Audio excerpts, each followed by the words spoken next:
nimba twayibwira simbizi ngewe ya noneho nyine ubwo baravuze ati ntabwo urancika inshuro ya mbere warafashe inshuro ya kabiri ntabwo n'ibanga ryanjye ntabwo rigomba kujyana nawe ndamubwira no nta muntu nabibwira ngo no kugira ngo birangire ya nurambonye n'ibanga ryanjye kugira ngo mbyizere yuko utazabivuga nuko nawe uragomba kuryamana n'intumbwa ndavuga no ndatakamba ndavuga mfungura ndasakuza no aramfata aramenega amaboko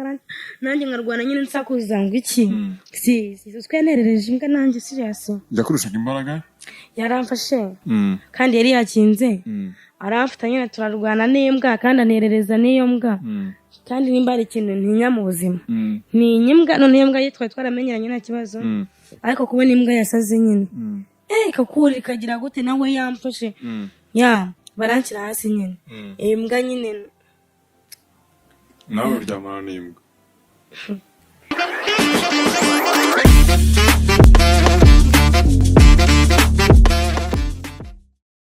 umuzi w'ubuzima kuri ubu extra power formula wa muti kabuhariwe wirahirwa mu kuvura abagabo batakibasha kwisayidira ndetse ukaba n'ikimenywa bose mu kuvura bikinishije twawushyize kuri promotion. Umwihariko wa extra power formula ni imbatura mugabo ikaba umuti karundura mu kugarura akanyamuneza mu muryango wayimenye ntayishidikanyaho cyangwa ngo ayigereranye kuko irihariye kubera ubudasa bwayo mu bushobozi, naho ibyo kwikinisha n'ingaruka zabyo bisigara ari nk'umugani, hehe no kugenda uhungetwa ubabara umugongo uzunga isereri cyangwa se ubabara umutwe. Nimutugane tubafashe, ukorera mu Gatsata, wanaduhamagara kuri nimero zacu 0786 04 04 36. Nyine story yanjye ni story nyine isa nkaho isekeje isa nkaho ibabaje yani nyine ni story yanjye nyine yambayeho yani story yambayeho mu minsi yashize nyine ya mu bijyanye n'akazi nakoraga nyine nakoraga akazi nakoreraga umuzungu mukorera akazi ko mu rugo none njya mbivuga bakavuga ngo ntago nagakoze ya nagakoze nyine nkorera umuzungu yamembaga amafaranga menshi nyine kari akazi keza ahoko nyine n'akazi ko mu rugo ya ndamukorera nyine turakorana twanakoranye igihe kinini rwose noneho nyine story mfite nyine mu bijyanye n'ako kazi uwo muzungu nyine nakoreraga sha nyine biranasekeje ya birasekeje umuzungu nakoreraga nyine yari umugore nta mugabo yagiraga yaribanaga yabaga ari njye nawe twenyine noneho nyine ngiye tukajya twaryama Shandi kumva bisekeje tubwira natwe duseke nyine twaryama nkajya njya kumva nkumva arimo arataka kandi nta mugabo agira ni wenyine nkumva arimo arataka so byagenze bite noneho nkajya gukomanga nkakomanga mva acecetse ngira ngisubira mu cyumba nkavuga ngo wende muri wasanga hari nk'umuntu yishiti afite yenda waje nabizi urimo ya nkabifata gutyo bikaba rimwe bikaba kabiri bikaba gatatu ndavuga ni ibintu ntago bibaho ni iki ya none gusa nyine aho ngaho mu rugo twagiragamo imbwa nyine yabaga yarindaga urugo ya noneho nyine ashaho umunsi umwe nyine ikintu cyansekeje umunsi umwe byabaye kenshi nyine ndavuga nashobora kwenda ari umuntu afite akunda kuzana azana yenda yanshunze nabizi ngewe sha nyine umunsi umwe ndagenda nyine ndarunguruka mu idirishya kubera ko narakomangaga agaceceka ntabwo nakingura kandi simbona arakingura umuntu ngo agende sha nyine umunsi umwe ndagenda ndunguruka mu idirishya nyine nuko numva ko arimo arataka nyine yatakaga numva wagira ngo ni abantu barimo barakora mbese byabaga ari nijoro byabaga ari ku manywa byabaga ari nijoro cyangwa se rimwe na rimwe ari ku manywa ntabwo byavuga ngo ni nijoro cyangwa ni ku manywa ariko icyo gihe njya kurunguruka bwo hari ku manywa ndagenda njya mu idirishya nyine ndarunguruka nyine yabaga ataka nyine wumva wagira ngo ni nk'abantu barimo barakora sex noneho njye najya nko gukomanga agaceceka kandi ntakingura sinzi ko narakingura umuntu ngo agende sha ndagenda ndakingura siko nakingura ngasanga yaryamanye n'imbwa iri mu buriri bumwe bimeze bite mu buriri nyine ya bararyamanye kabaye nyine bishimye reka arimo arasakuza kabaye siko natunguwe nkamanuka mu idirishya nkitura hasi ndavuga ni wasanze imbwa irimo imurongora ayandi magambo shamba bari aho baryamanye rwose wenda yari mu imurongorana n'imbwa ubwo wenda ku nshuro ya mbere birabaye uramubonye ariko ntabwo abitinzeho warakomeje nyine ukora imirimo yo mu rugo bisanzwe ntabwo yabitinzeho yarabibonye ko namubonye kuko nituye hasi yikomereza ibye nanjye nigira mu mirimo yanjye turakomezanya sasa wabaga si habaga hari akazi kenshi se kagoranye akazi kenshi kabaga gahari n'amasuku yo mu rugo bisanzwe yenda no kumutekera nta bindi birenze guhemba baba bahemba neza sha yamembaga amafaranga menshi yaguhemba nkangahe se ukwezi nari boss yaguhemba nkangahe ukwezi ceceka tugiye ariko nitakubwira nari boss ubwo ngubwo bwa mbere yabaye ntago bitinze n'undi ukomeje mu mirimo yawe mbese yambwa yabaga mu nzu yajyaga hanze nijoro byagenda ariko nijoro yajyaga hanze nyine hari n'umuzamu nyine bakararana rimwe na rimwe nabwo ikanarara mu nzu ubundi imbwa iyo mbwa ukuntu yari imeze ntabwo yari nka zino mbwa zirinda urugo nyine yari imbwa yarindaga urugo ariko rimwe na rimwe ikarara mu nzu akimbwa ntabwo kaburamo mbese uwo mugore yarahirirwaga yari afite akazi yagiraga akazi ariko ntabwo yakajyagamo buri gihe yashakaga kukajyamo akamara nk'iminsi 3 agashobora nko kugaruka akamara nk'iminsi 3 none atarakora yakoresha kuri rurimi yavugaga ikinyarwanda cyangwa Faransa n'Ubwongereza uradudobiza yavugaga icyongereza igifaransa ariko n'ikinyarwanda arakizi gikeya mwaganaga mu cyongereza dushobora guhita dukomereza hano tugakora ikiganiro mu cyongereza njye ntabwo mvuga icyongereza gihambaye twakoreshaga ikinyarwanda ariko nyine mukumvikana cyangwa se nyine nabwo ntabwo ariko kumbwira mu cyongereza ngo tureke kumvikana ariko nyine yamaze kwisanzura mu rurimi rw'ikinyarwanda yaramaze kukimenya mwari mwarabonanye mute se mwebwe nta n'umuntu waduhuje umuntu abwiye ko akeneye umuntu uramufasha mu rugo baraduhuza nyine ngiye gutyo wari wamaze igihe kingana iki bwa mbere umufata arimo aryamana n'imbwa twari tumaranye amezi 5 mwamaranye amezi 5 hanyuma ntabwo bitinzeho nyine ukomeje imirimo yawe bisanzwe nakomeje imirimo yanjye nk'uko bisanzwe sasa ku yindi nshuro yambwiye ngo ni umashini mukorere kafe ndayikora ndayimushyira mu cyumba ntazi ko bimeze ngeze mu cyumba ndagenda ndakingura ndinjira hinjiye nsanga kabaye nsanga nyine ari hasi n'imbwa hejuru mbura ukuntu mbigenza nanone ku nshuro ya kabiri ku nshuro ya kabiri itasi nari ifite irancika iragwa mbura ikintu nkora ahita zarakinga none se tugaruka inyuma gatoya nyine ariko n'umugani w'umuntu atunguye umuntu yinjira agasa n'umuntu nawe ugwa mu kantu nyine nawe yarashidutse nanjye ndikanga yashidukiye hejuru gutyo nanjye ndikanga igitasi kiragwa kiguye nawe ahita aratangura ngo ajya gufunga aba arafunze ati rero inshuro ya mbere inshuro ya kabiri ufata ntabwo wanciye ntabwo asubiye inyuma nari gusubira inyuma gute kandi yashidutse aza nanjye ibitasi byari biguye urumva narikanze ibitasi biraguye ikofi iramenetse sigera ndeba gutyo nyine njya gutoragura n'ibiki n'ibisate barafunze inshuro ya mbere mfata inshuro ya kabiri ntabwo wancika nyine ngira ubwoba ndatakamba ntabwo nabivuga nta kintu navuga njye se nakubwira ati ntuzabivugire njye watanguranywe nitanguranywe inshuro ya mbere mbona inshuro ya kabiri ngo ntabwo wancika manatanguranywe nyine mvuga ntabwo nabivuga nta muntu abibwira ngo yango ni ibanga ryanjye wambonye inshuro ya mbere ndakora inshuro ya kabiri ese izo mbwa ziba zimeze gute ziba zitozwa ari imbwa zafashe imico ku buryo yibwira ikintu kikumva ntabwo namenya uko babivugana uko nguko ni imbwa nk'indi nyine ya mbwa mukina uko bisanga nk'uko n'indi mbwa mwakina uko bavugana nyine simbizi nk'uko n'izindi mbwa zose zimeze wihangayika habonetse muganga gakondo utanga ubuvuzi bw'umwimerere kandi bushingiye ku bimera nahivurije umwijima mpivuriza n'iby'amabanga y'abashakanye bankoraho riraka ni abahanga pe waba warabaswe n'ibibazo byo kwikinisha bigatuma amabanga y'abashakanye atabasha kugenda neza tambuka tugukize umuze nawe ubashe kunoza amabanga y'abashakanye ubu mubona nahoranye ikibazo cyo kutabyara nkajya ntekereza ko narozwe nyuma naje guhura n'umuganga aramfasha ndakira ubu nanjye ndi umubyeyi nyuma yo kugira ikibazo cy'imisemburo mike bandangiye ivuriro rigana baramfasha icyo kibazo kirakemuka nyuma naje kujyana n'umubyeyi wanjye afite ikibazo cya hypertension ubu ngubu n'umuzi kubivuza indwara nk'umwijima impyiko rubagemande amibe igifu kubyimba prostate umutwe imitsi ndetse n'izindi namwe nimutambuke kuko mwashyizwe igorora kuba ari imahanga namwe mwihangayika mwibaza uko imiti yacu iraza kubageraho kuko dukora na DHL tukabagezaho imiti yacu kandi mu gihe gito cyane niba afite uko yibwira simbizi njyewe ya noneho nyine ubwo baravuze ati ntabwo urancika inshuro ya mbere waramfashe inshuro ya kabiri ntabwo iri n'ibanga ryanjye ntabwo rigomba kujyana nawe ndamubwira no nta muntu nabibwira ngo no kugira ngo birangire ya nurambonye n'ibanga ryanjye kugira ngo mbyizere yuko utazabivuga nuko nawe uragomba kuryamana n'intumbwa ndavuga no ndatakamba ndavuga mfungura ndasakuza no aramfata aramenega amaboko nanjye nkarwana nyine nsakuza ngo iki si twenerereje imbwa nanjye serious yakurushaga imbaraga yaramfashe kandi yari yakinze aramfata nyine turarwana n'imbwa kandi anerereza n'iyo mbwa kandi nimba ari ikintu ntinya mu buzima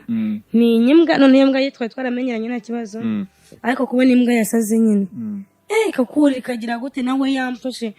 ya baranshyira hasi nyine imbwa nyine nawe uryamana n'imbwa sare nawe yaguteye ubwoba nawe birabo nese igihe gihe yanganaga gute yarabivuze gusa yakurushaga imbaraga ku buryo utari kwanga byagenze gute nyine urebye ntabwo yararakaye nyine narabanje ndabyanga aramfata nshyira hasi turarwana n'indi ikanyura ndabyanga nyine ararakara arasara arahinduka pe aravuga no ntabwo urasohoka amahanga ahubwo ndanakwicaramo aragenda mu bintu by'abika azana imbunda ubwo yafunze yari yafunze n'urufunguzo yarubitse azana imbunda urabikora n'utarabikora ndakurasa yagombaga no kunyica kandi nta muntu ari kumenya ko napfuye shiraga no kunyica akareba n'ahantu njye ntazagira umuntu ubimenya bigenda gutyo nyine ndavuga kugira ngo mfe abyemera hanyuma birabaye ariko si uko wenda gatoya sinzi wenda ntabwo turibuze kubitindaho kugira dukomeze mu nkuru yacu abantu nyine bamenyeye gukora nyine ibyo bintu ubundi ni umuntu ku muntu ariko nyine ukagira na feeling rero urumva hajemo itegeko noneho ni n'itungo nta feeling izindi uri bugire byarangiye ari uwo mugore yigukuyeho wagize aho uratuza nyine bitewe n'uko azanye imbunda arimo gutera ubwoba byagenze gute nyine yamagaze hejuru n'imbunda nyine imbwa arayinerereza injyaho nabwo ariko nyine nkarira ngakora iki nyine mpaka iramvuyeho ntabwo byoroshye hanyuma birabaye n'umunsi wa mbere noneho imbwa arayigutereje si ubwo umuntu avuga imbwa yagufashe ku ngufu ni umuntu wafatanyije n'imbwa ni isitari nyine wumva ibabajemo ukuntu hanyuma uryamanye n'imbwa birarangiye usohotse aho ngaho noneho yaragufunguriye yaramfunguriye nyine ndahamagara umushuti wanjye nyine ndabimubwira arambwira nyine ngo ninjye kumurega ntabwo nari kujya kumurega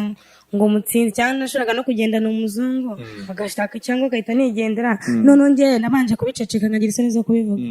nkavuga ngo ninjya kumurega ngo bizamenyekana abantu bose bamenye ngo naryamanye n'imbwa ndabyibara nyine ndabiceceka ahubwo ndamubwira ntazagire umuntu abibwira azabiceceke rero ahubwo ngiye kuza gufunguka nyuma kubivuga natinyitse kubivuga ari uko maze kwiyakira kandi ntabwo nari kumenya ngo arihe ngo ndajya kumurega nyine nariyakiriye nyine ndafunguka numva ko byabaye byarangiye mbifata gutyo nyine ndavuga nyine ngomba kubohoka n'ubundi ko byambayeho nkabivuga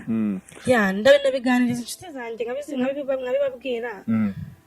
kuko nkarira niba nambwira njye nkunda kubiganiraho nyine nubwo ko ari nk'ibintu byabaye bisanzwe byarangiye cyangwa se n'imagine ko ari nk'umuntu twaryamanye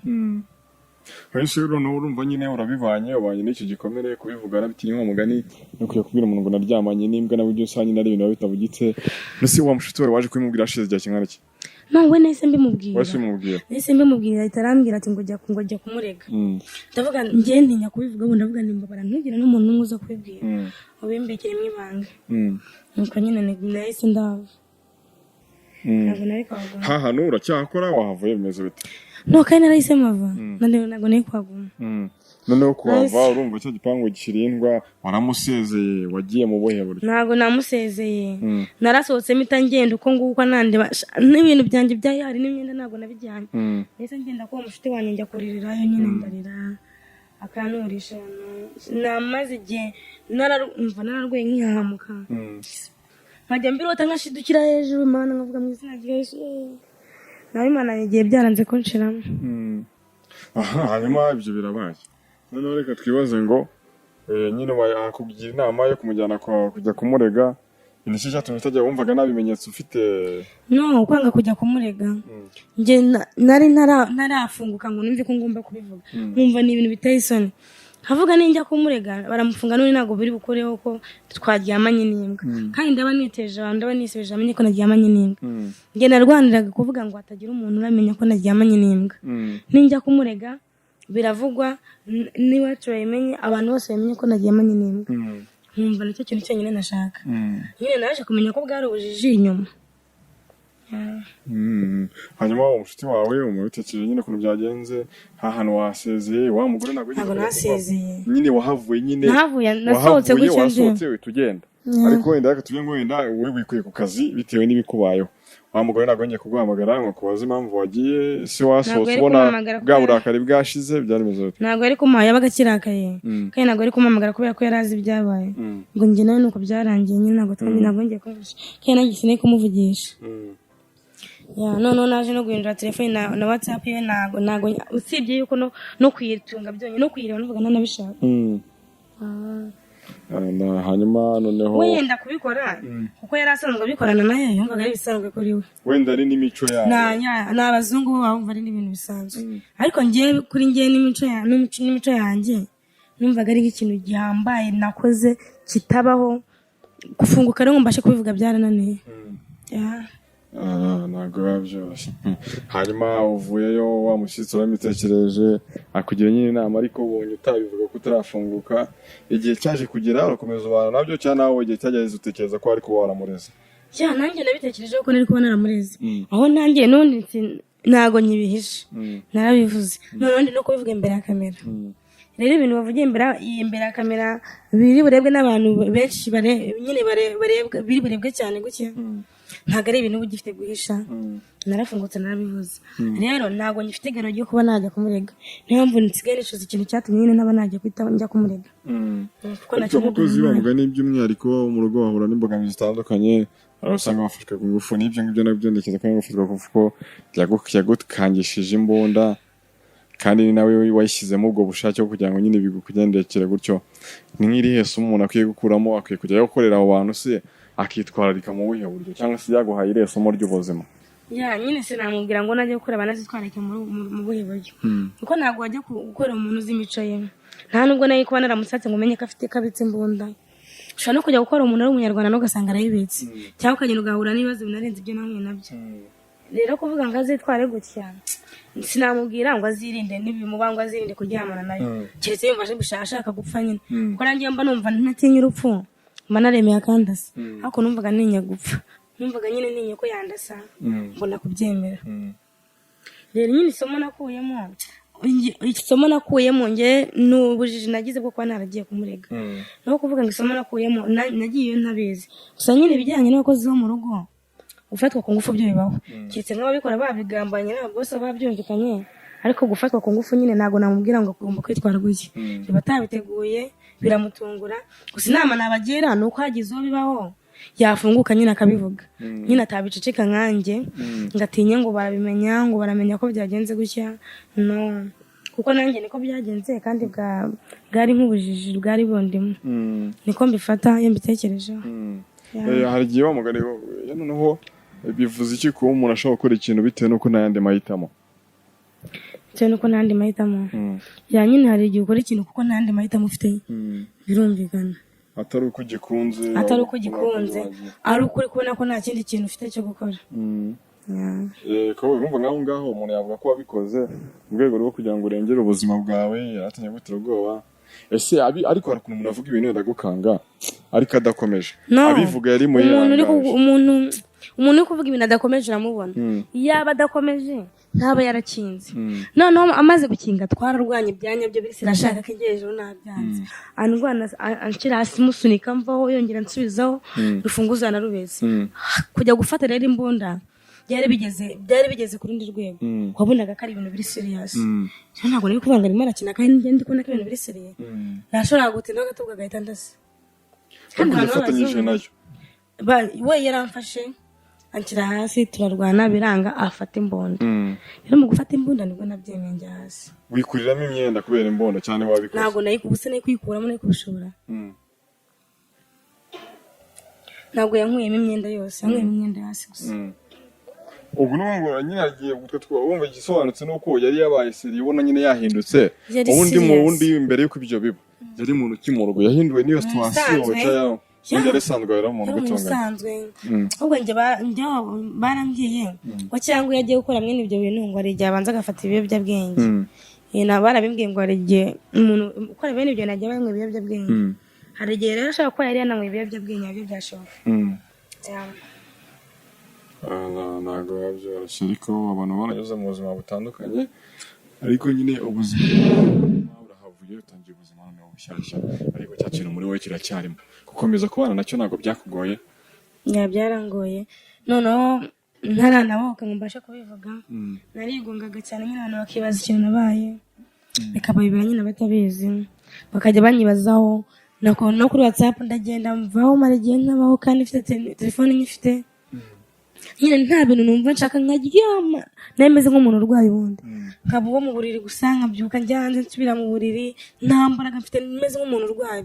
nk'umuntu nk'urwaye wa malariya nkigunga nkagira gute birabayobera naje kubivuga nyuma nyine bazi kumenya ikintu ikibazo nayo ifite ari cyo. Nuse uretse wenda uwo musista wabitekereje andi muntu wigeze ubibwira ababyeyi nibo bafite? Niba ukizinduka ukajya ku kazi kawe ukicara ugategereza abakiriya 20 cyangwa 30 ku munsi, menya neza ko nta kazi urimo. Hari uburyo nzi bwizewe benshi bari gukoresha. Ninkubwira bizwi nka GBM cyangwa se Global Biomagnet, untega amatwi neza nkwibiri byiribanga. Ubu ni uburyo bwihariye tukubakiramo website igahindurira agakino muri business yawe. Game changer, aka kantu se urakumvise? Ibi ntabwo ari amakabya nkuru ahubwo n'ubuhanga bw'inzobere mu gucengera ibijyanye n'iyubako ry'imbuga nkoranyambaga zicururizwaho hifashishijwe ubumenyi mu byitwa social dynamic algorithm, aho umukiriya murikira abatuye isi ibicuruzwa bye mu kanya nk'ako guhumbya abakiriya bakisuka. Ibi bizagufasha kugeza ibicuruzwa byawe ku bantu barenga miliyaridi 7 zituye umubumbe, byose bikorewe kuri smartphone yawe cyangwa se mudasobwa. Ubucuruzi bwose waba ukora ubu buryo burizewe kandi burakora. Ndakurahiye abakiriya baturutse imihanda yose bakora order ku bicuruzwa byawe. Nge rwose ibi bintu nzi abantu babizi neza kandi babasha kubigukorera aho waba uri hariho hose, haba mu Rwanda cyangwa se mu mahanga. African Digital Opportunity Initiative, bahamagare cyangwa ubandikire kuri 0796 83 56 17. Narabibabwiye mu nyuma ntabwo ari ibintu ngihisha, ari ibintu ndi guhisha ngo batemenye ntabwo nazibira kamera ngo mbivuge. Birimo kuba icyo gihe ababyeyi bo wabanje kubibika nawe utinya kuba. Ntabwo nabibabwiye, narabibahisha. Uwo muntu we wenyine nabibwiye. Nabibabwiye nyuma nta n'igihe gishize n'abavuga. Mbese aho utekereje ko ari kuba waramureze wumvaga ari nk'ibimenyetso bari kujyana? Nari kugenda kwa muganga kandi bari kumpima bagasanga koko byabaye, yenda niyo mbwa bari kwipima kandi bari kubibona nta bindi bimenyetso bambaye nari kujyana. Ntabwo byoroshye no ugarutse mu buzima busanzwe rero kakazi urakaretse ese ubundi ubuzima bwari bumeze bute imbere yako? Mbere yako n'ubundi nari mfite akazi ko gukora muri salon. Ubwo rero muri salon rero ako kazi nakabonye n'undi nkora muri salon mfite amafaranga nyine karimo gahagaze nibwo nabigarukamo ndagasiga ndagenda nyine njya gukora ako ngako. Mu buzima busanzwe nyine nakora akazi ko muri salon. Rero nase nyuma yo kuvuyemo ibyo byanze wigeze ubigarukamo nanone? Ibya salon nabisubiyemo ariko ntabwo nagiye gukorera muri salon, narakoreraga nyine nk'umuntu yakenera ko mukorera akambwira nkamukorera. Tugenda duhura n'inkuru zitandukanye rimwe na rimwe wumva nyine ukumva ni ibintu bikomeye ariko nyine byerekana ko nyine no ku isi haba hari abantu nyine bafite imico itandukanye cyangwa se n'abantu bahuye n'ibibazo bitandukanye. None umuntu ubudukurikiranye yarahuye n'ibibazo nk'ibyo ngibyo ushobora kuba yumva birenze ibyo yahuye nabyo cyangwa se bino munsi yawe. Wa muntu uhuye n'ibibazo igihe ikintu nk'icyo cyabaye ku muntu akatinya kwiyakira, ni nk'ibiki bishobora kugufasha? Shira kugufasha ubundi ikintu cya mbere gishira kugufasha ni ukubiganiriza abantu. Iyo wabiganirije abantu mukabiganiraho biragufasha ukuruhuka, kubera ko mubivugaho bikakurindira kwigunga. Iyo ugiye ukigunga batazi ikibazo ufite ntabwo bashobora kugufasha. Bakubaza ufite ikihe kibazo ntubabwire, ntabwo babona ikintu cyo kugufasha. Ariko iyo bahutse ukababwira ikibazo ufite, babasha kuba bakuganiriza, bakaguturisha, bakakwihanganisha, bakakuba hafi. Ntabwo wagira ikibazo cyo kwigunga nyine cyane.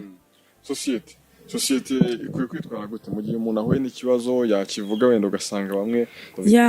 ushobora kukivuga nyine bakagufata ukundi, nyine bakumva ni ibintu birenze byabaye, nyine ukumva sinzi uko bagufashe, ariko ni ibintu biba byarabaye ku muntu kandi byaba no ku wundi. Ntabwo umuntu aba yarifuzaga ko bimubaho. Nyine ntabwo umuntu akwiye kubigira intambara ngo avuge ngo byagenze gutya, ngo yiryamanye n'imbwa, ngo uriya ngo yaraye ngo ku muhanda ngo yabuze aho kurara. No, nawe biba byamubaho, ntabwo ari ibintu umuntu yigenera. Nyine nimba byaramubayeho mwihanganishe, umukomeze nyine umwereke ko akababara afite nyine mugafatanyije. Nyine nibyo byamufasha kuruta uko wagenda umuvuga kugira ngo byavuze ko byagenze gutya, nyine akabyumva ne biramukomeretsa ahubwo cyane. Tumarushaho gukomereka. Nubwo tuvuze ahanini harigiye umuntu aza hano kuri televiziyo agatanga ubutumwa bwe, akavuga ibintu byamubayeho bigiye bitandukanye, ugasanga umuntu agiye muri comment yamwibasiye,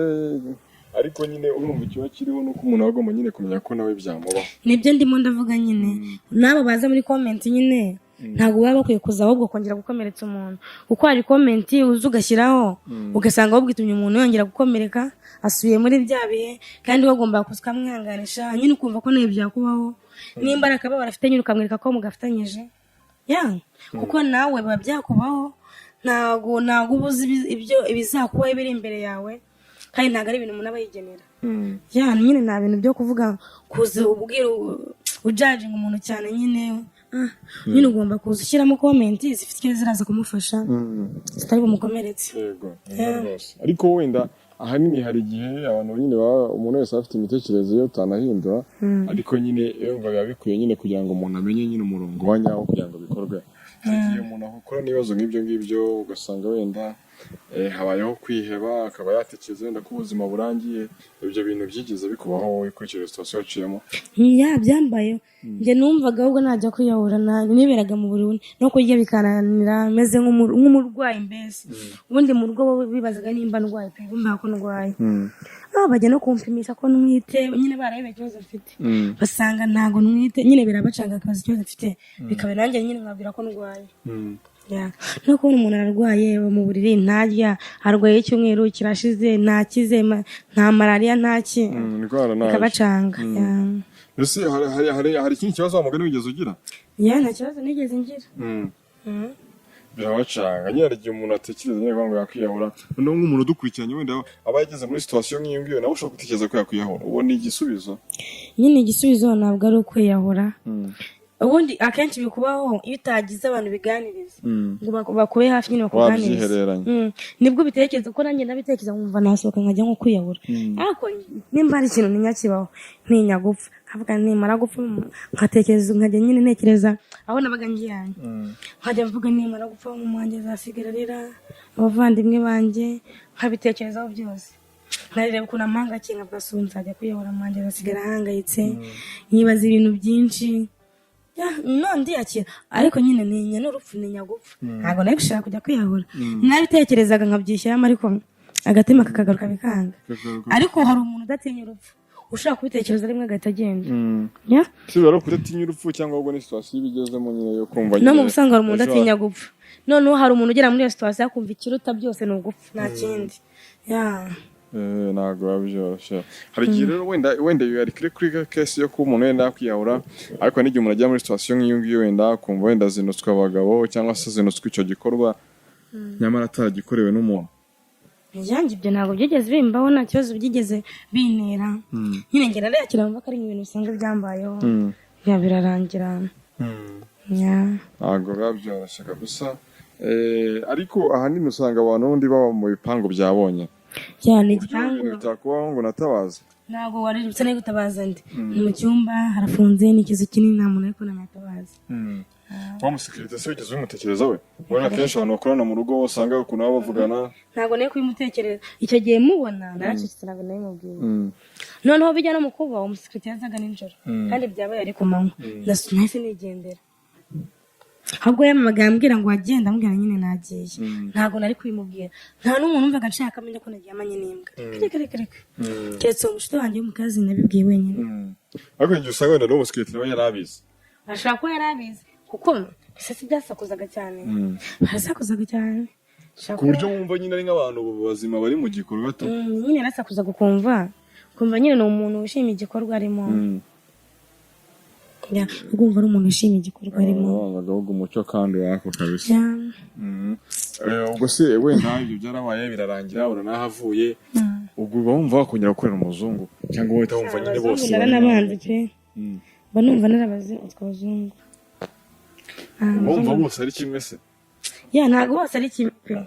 kimwe nuko wahura n'umuntu we iyo yaba n'umwirabura cyangwa umunyarwanda ushobora gusanga afite imico yiwe n'undi ugasanga afite iye bose ntabwo ari kimwe ariko mba numva kuvuga ngo ngiye kubana n'umuzungu mba numva ntabishobora yenda ntabwo twahura ngo tureke nyine guciringa bise ngo tuganire dusabane ariko ibintu byo kuvuga ngo ngiye kubana n'umuzungu ngiye kumukorera ntabwo byo nabikora nyine urumva nyine hari igihe usanga nyine umuntu ahura n'ikibazo yagitewe n'umwe akabona kimwe nuko yenda igihe gishobora no kuzagera ngo niyakira nkumva ko byarangiye nkumva ko n'undi najya gukorera ataba ari wa wundi cyangwa se n'uwo najya gukorera atameze nka wa wundi nabona n'ako kazi nkaba nagakora ku buryo wakongera ibyo bintu byawe wakongera ukabikora ibihe ibyo ngibyo byakubayeho hajya umuntu avuga ngo yariyakiriye wenda bakumva ko yashira mu izina rya Yesu hari igihe abantu bumva ngo umuntu yariyakiriye bakumva wenda ashobora kongera agakora nyine ibyo yakora ndi kuvuga ku kazi ndi kuvuga ko akazi bishoboka ko nagakora kuko ntabwo nabonkorera ariwe nakoreraga n'abantu baba bafite n'imico itandukanye si na ngombwa ko wenda abantu bose ari uko babayeho ni nk'uko twahora ufite umuco wawe udafite imico yiwe undi afite iye abantu baba barabonye byinshi usanga nyine ku myaka y'umuntu mikeya aba yarabonye ibintu bitandukanye cyangwa se bihabanye n'imyaka afite ubwo ubuzima muri rusange abantu bahura n'ibibazo nk'ibyo ngibyo byambayeho mfite imyaka 20 ubu hashize ingahe hashize 2 bikubayeho ubu ufite 20 noneho n'ukuntu n'abantu b'iki gihe basigaye banakura vuba ukabona umwana w'imyaka 20 afite ikibuno rwose kigeriye akaba nawe yajijisha abantu kugira ngo ni umuntu mukuru afite 20 ukwezi kwa 9 ariko nziza imyaka 23 ufite boyfriend no kubera naramugize turatandukana ni kuziye mpamvu byagenze gute nyine twarabivuyemo twebwe mwafashe umwanzuro ngo mubivemo cyangwa mufasha gucinya twaragoranaga mutandukanye vuba cyangwa mwatandukanye mbere yuko ibyo biba iyo dutandukanye vuba nyuma twakundanye nyuma ibyo ni sore mutekereje arabizi mwese mwakoraga ibintu by'abakuru uwo mutipe mwari mutarabikora cyane cyo cyabatandukanyije ntabwo aricyo cyadutandukanyije kuko nese yabimenye kera ntabwo aricyo cyari kudutandukanya kandi nk'uko nabifashe nk'isanga nako ni nawe niko yabifashe tipe se yajyaga bigusaba cyaravuze ati so ngo umuntu waryamanye n'inga nanjye tuzaryamana nese hari umuntu mwakundana agukunda akareka kugusaba ni uko tubafata ubwo mwanzuro wowe ukamwima ntabwo biba byoroshye pe yitwa Betty niyo twaba twiganira turimo turagana ku musozo kugira ngo tunakureke tunagushimire ko waje kutuganiriza hari igihe nyine umuntu aba afite ibintu story isa nayo ikomeye wenda akaba yatinya no kubivuga ariko urumva no kubivuga nabyo biba ari ubutwari ubundi mbere narabivugaga natangira kubivuga nkarira amara agashoka ariko ubu ngubu nyine ntabwo haburamo akantu ko kubabara ariko nyine nsa nk'uwabyakiriye ntabwo nyibivuga ngo ndere kabisa wasoje rero wakoze cyane kutuganiriza sinzi nta kintu kiri ku mutima wabwira abantu ese wa mugani icyo kintu cyo kuvuga ngo iyo umuntu avuze ibintu nyine arafunguka abantu bajya baza baduha ubuhamya ariko wa mugani umuntu wahuye n'ikibazo yenda gituma nyine yigiramo kwigunga muri we iyo ugiye ukakiganiriza abantu ubasha kuruhuka biragufasha gutuza umuntu waba ufite ikibazo nyine ikintu cyamuye gikomeye yaganiriza abantu yaza akakibaganiriza bikamufasha gutuza nawe